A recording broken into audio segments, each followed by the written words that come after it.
ಹೆದ್ದಾರಿ 66ರ ಪಕ್ಕದಲ್ಲಿರುವ ದೇಗುಲ ಒಂದರಲ್ಲಿ ಹುಂಡಿ ಹಣ ಕದಿಯಲು ಯತ್ನ ನಡೆದಿದೆ. ಕುಂದಾಪುರದ ಹೇರಿಕುದ್ರು ಅರೇಕಲ್ಲು ಬೊಬ್ಬಾರ್ಯ ದೇವಸ್ಥಾನ ಇದಾಗಿದ್ದು, ಓಮಿನಿ ಕಾರ್ನಲ್ಲಿ ಬಂದ ಖತರ್ನಾಕ್ ಕದಿಮನೊಬ್ಬ ಕೊಡಲಿಯಿಂದ ದೇಗುಲದ ಆವರಣದಲ್ಲಿ ಹುಂಡಿ ಒಡೆಯಲು ಯತ್ನಿಸಿದ್ದಾನೆ. ಈ ವೇಳೆ ಕ್ಯಾಮೆರಾ ಸೈರನ್ ಆಗ್ತಿದ್ದಂತೆ ಅಲ್ಲಿಂದ ಕಾಲ್ ಕಿತ್ತಿದ್ದಾನೆ.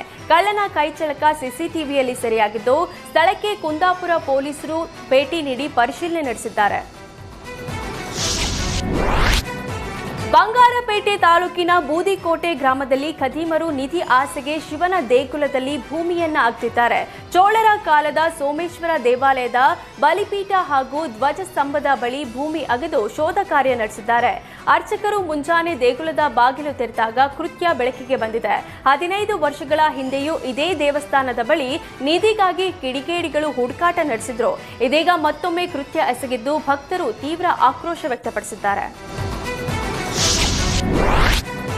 ಕಾಡ್ಗಿಚ್ಚಿನ ಪರಿಣಾಮ 10 ಎಕರೆ ಅರಣ್ಯ ಬೆಂಕಿಗಾಹುತಿಯಾಗಿರುವ ಘಟನೆ ಕಳಸಾ ತಾಲೂಕಿನ ಹೊರನಾಡು ಸಮೀಪದ ಮಾವಿನಹೊಳ ಬಲಿಗೆ ಗುಡ್ಡದಲ್ಲಿ ನಡೆದಿದೆ.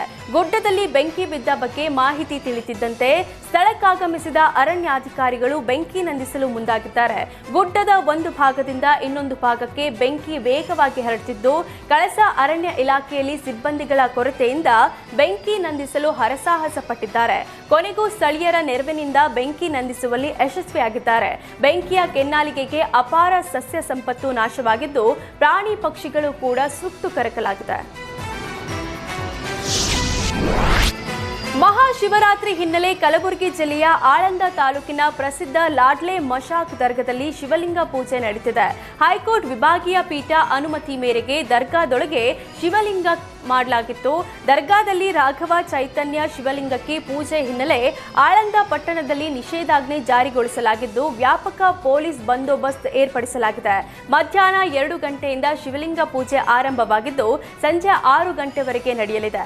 ಆಂದೋಲ ಸಿದ್ಧಲಿಂಗ ಸ್ವಾಮೀಜಿ ಹೊರತುಪಡಿಸಿ 15 ಜನರಿಗೆ ಪೂಜೆಗೆ ಅವಕಾಶ ನೀಡಲಾಗಿದ್ದು, ಪೂಜೆಗೆ ತೆರಳಿದ್ದ 15 ಜನರ ಹೆಸರು ಆಧಾರ್ ಕಾರ್ಡ್ ಪಡೆದು ಒಳಗೆ ಕಳಿಸಲಾಗಿದೆ.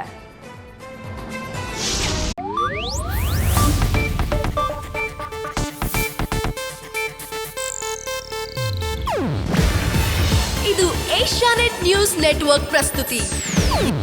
ನೀವು ನೋಡ್ತಿದ್ದೀರಾ ಏಷ್ಯಾನೆಟ್ ಸುವರ್ಣ ನ್ಯೂಸ್.